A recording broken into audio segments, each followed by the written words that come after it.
A gripe verde geralmente é conhecida apenas como a infecção. Esse é o nome que foi dado a um surto de infecção que acabou devastando o estado da Pensilvânia.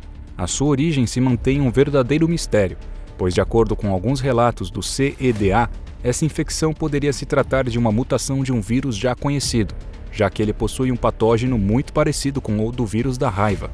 Também não se sabe como o vírus se espalha, já que depois de algumas investigações, chegaram à conclusão de que o vírus sofre mutações constantemente. A CEDA, assim como toda a organização governamental, tentaram encobrir o vírus dizendo que se tratava de um tipo de influenza, uma mentira para conter a população e manter a ordem, uma mentira que acabaria levando todos à morte. Embora possamos contar com essas informações, a origem dessa infecção que se espalhou e destruiu o país inteiro continua sendo um verdadeiro mistério.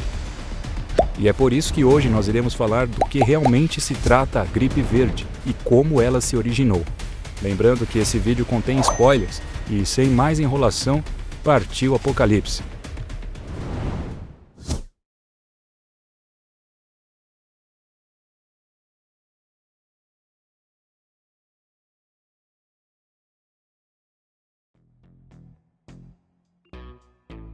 Oficialmente ainda não se sabe o paradeiro desse vírus ou de onde ele veio. No entanto, acredita-se que os bois foram os responsáveis.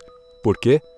Bem, depois de várias investigações por parte da CEDA, eles chegaram à conclusão de que os primeiros sintomas da gripe verde eram muito parecidos com os do vírus da raiva bovina. E é por isso que nas campanhas Blood Harvest e Swamp Fever, pode-se ver dezenas de vacas mortas no chão alinhadas umas em cima das outras. Além disso, se você observar bem, você poderá ver que algumas vacas estavam sem pele do crânio.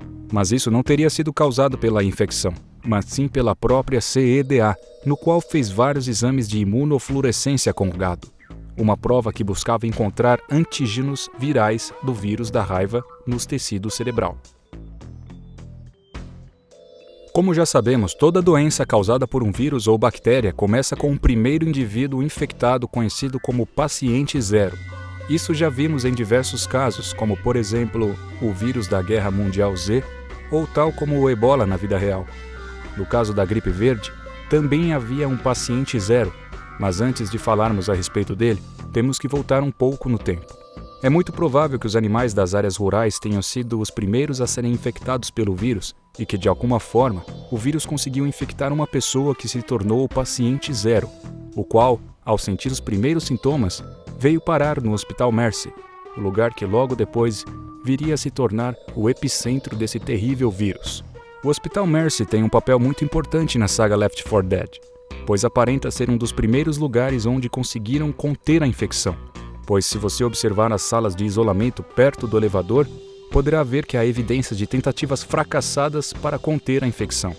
No lado de fora das salas, havia sinais de risco biológico onde os funcionários do hospital e da CEDA haviam marcado o vírus com NH, o que significa que eles não faziam ideia do que realmente se tratava esse vírus e que eles estavam tentando separar os infectados dos pacientes normais, de forma lamentável.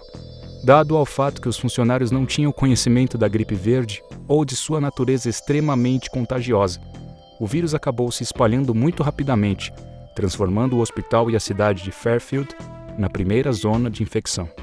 Sabendo de tudo isso, é fácil falar que o famoso paciente zero chegou no hospital já infectado com o vírus, que acabaria se espalhando, transformando a cidade de Fairfield no epicentro da epidemia.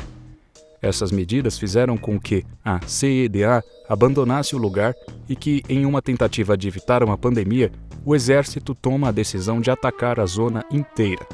Depois de que a infecção havia consumido rapidamente a cidade de Fairfield, a infecção acabou se espalhando para o sul dos Estados Unidos. Isso fez com que mais e mais grupos de sobreviventes tentassem chegar até as zonas de segurança criadas pelo exército. No entanto, um cartaz de evacuação da CEDA, visto na campanha Crash Course, pode-se perceber que a infecção se espalhou por todo o país, já que existem zonas marcadas à primeira vista, como você pode ver, no Nordeste, Sul e Oeste, que posteriormente foram descartadas. O que significa que elas acabaram caindo ou foram derrubadas por centenas de infectados. Mas como é que essa infecção se espalhou tão rápido por acaso? É tão fácil assim se transformar em um infectado? Isso é o que nós vamos descobrir.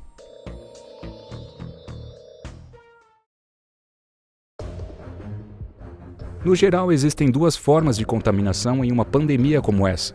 A primeira é através da mordida de um infectado ou uma picada de uma agulha contaminada, o que revela que o patógeno da gripe verde se encontra no sangue ou na saliva da pessoa infectada, uma característica bem parecida com a da raiva.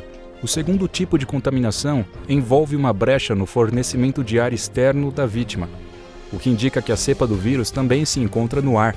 Isso poderia fazer mais sentido na história em quadrinhos The Sacrifice, onde é mencionado que o vírus sofre mutações constantemente.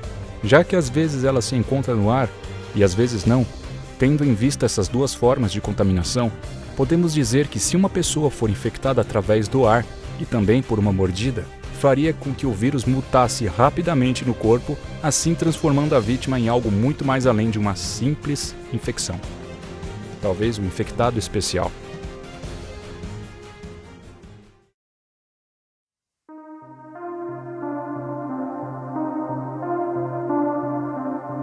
Nos estágios finais da infecção e da mutação, os efeitos na população podem variar, já que uma pessoa infectada na maioria das vezes se transforma em um infectado comum. Dizem que os primeiros sintomas da gripe verde começam com uma febre muito alta e vômitos constantes. À medida que as horas se passam, o infectado começa a delirar e se comportar de maneira agressiva em relação às pessoas não infectadas. Isso mesmo, da mesma forma que acontece na raiva. Na história em quadrinhos The Sacrifice, foram deixadas algumas pistas interessantes sobre o processo de transformação. Quando a base militar de Millhaven é atacada por uma horda de infectados, o Tenente Moura acaba sendo encurralado e atacado por várias dessas criaturas e mais pra frente, enquanto os outros sobreviventes estavam fugindo da base, o Tenente aparece na frente deles muito machucado e com um comportamento bastante agressivo. E é aqui quando descobrimos a pista mais importante, que nesse caso dá uma explicação sobre o comportamento agressivo dos infectados nessa cena. Podemos ver que o Tenente Moura, já infectado pelo vírus, enxerga os não infectados como criaturas demoníacas, tais como as criaturas que ele precisa exterminar. Bem, agora já sabemos que provavelmente a infecção tenha surgido a partir de uma cepa do vírus da raiva que acabou sofrendo mutações, até se transformar no que conhecemos como a gripe verde, uma gripe que devastaria o Hospital Mercy, transformando-o no centro da epidemia. Também fica muito claro que os infectados atacavam os sobreviventes porque, do ponto de vista deles, os sobreviventes eram os verdadeiros monstros.